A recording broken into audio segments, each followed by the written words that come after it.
How's it going, guys? Scotty here.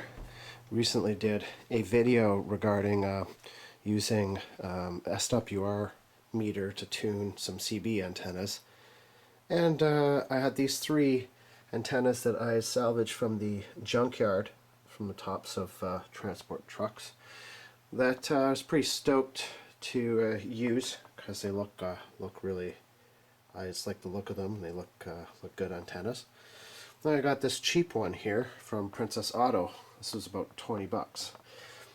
And I was surprised to find that these antennas had awful SWR readings, whereas this cheap antenna had, I wouldn't say good, but a very respectable. We were able to actually tune this antenna to a respectable level. Now, on that video, this is kind of what I love about YouTube. Somebody made a comment. I'm going to thank you for your comment. This is from Don Van Den Horn, 2611. He made a very helpful comment on this video. In this video it says, as a side note, I would recommend that if you salvage antennas, who doesn't, then use a multimeter to check the continuity between the antenna element and the center contact under the base to be sure it's operational. So after making that video, I read that comment and I was kind of eating at me for a couple days, and I decided to take your advice, Don, and we checked the continuity between the center contact, which now is all cleaned up on all three of these antennas, and the antenna element. I'll show you how I did that. It was very, very simple. Let me just put the camera on the tripod here.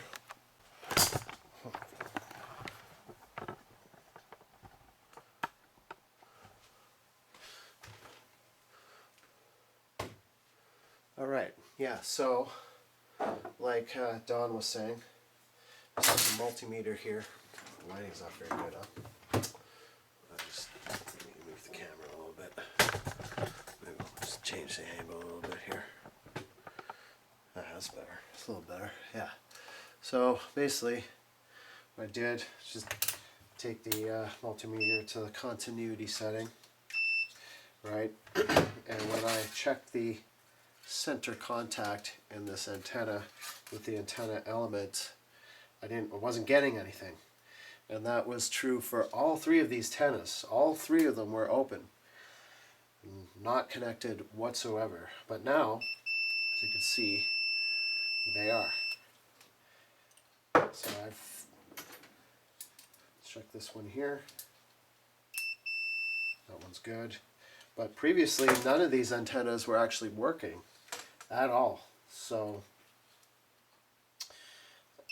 that was kind of interesting. So thank you for that comment. We're able to so I think probably that's why the SWR was bad. But also, spoiler alert, I've tried to tune these antennas up even after fixing them, and the SWR is actually largely the same. So I think it's safe to say that these antennas are likely not CB radio antennas. They're likely VHF or UHF antennas. I'm sure of it now, because the SWR readings are way off,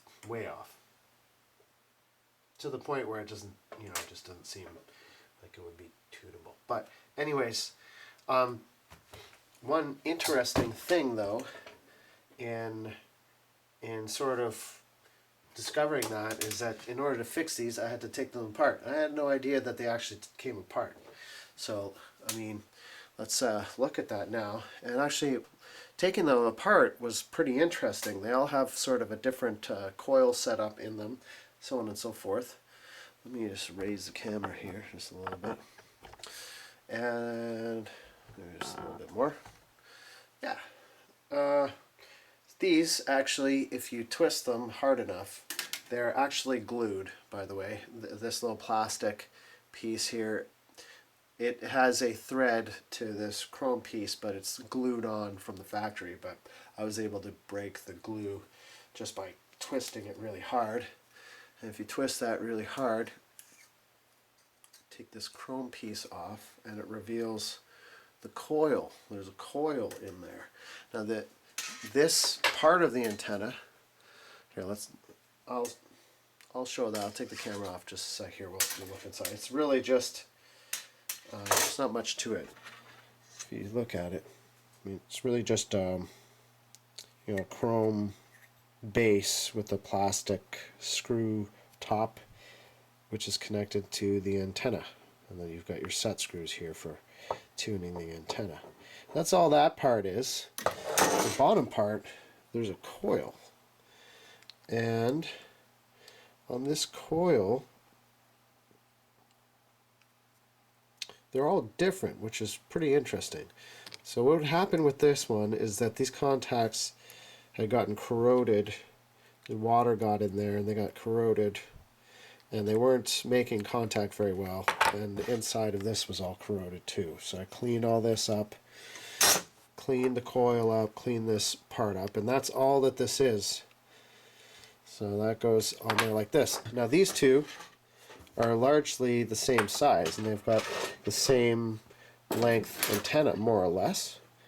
However, if we unscrew this one, let's unscrew that one here. Let's have a look what happens when we unscrew that one. Unscrew this one here.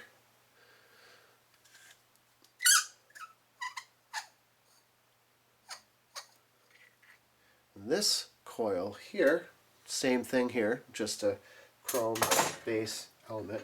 Let's have a look at this coil, which is completely different. This coil sort of looks the same as this coil, although you'll notice that there are two capacitors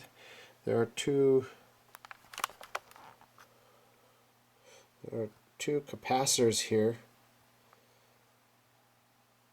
going from the top of the coil down to, well, I took this apart, but it basically grounds out against this base here. So it seems like there's a bit of a filter here going on between the antenna element and the base, which would likely filter out certain frequencies or tune it in a particular way.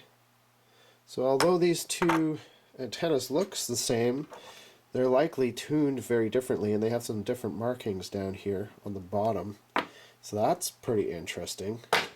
I still have no idea what the antennas would be used for.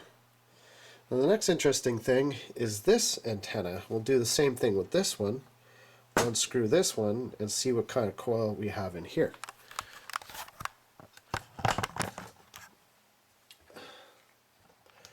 So let's go ahead and unscrew this one. This one has this center coil in it right here. So sort of curious to see what's in here. I already know, but let's unscrew this. And curiously, as you can see, there is no coil in this one at all. So this one is essentially just basically a contactor. That's all that is. A spring-loaded contactor goes between this base here and this chrome piece here, which all of this was all corroded, so that's why none of these antennas were actually working. So this one, although has no coil down here, it has a center loaded coil within the antenna, and I'm not sure if this antenna would be used for the same sort of frequencies as these other ones, but there would obviously be some advantage or to having a center coil or not having a center coil, depending on your antenna setup. So, and I'm not sure what that is. There are likely some people on the internet that would know more about that than I do.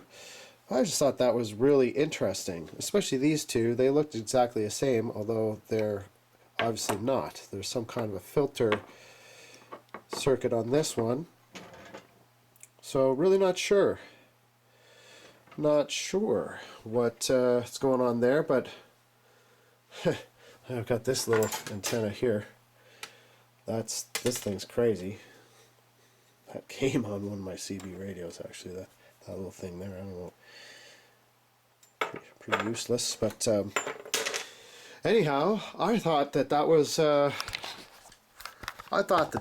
pretty interesting. So yeah, I don't really know. Just sort of learning as I go along here. So anyways, if there's anybody out there that has more helpful comments like that, let me know.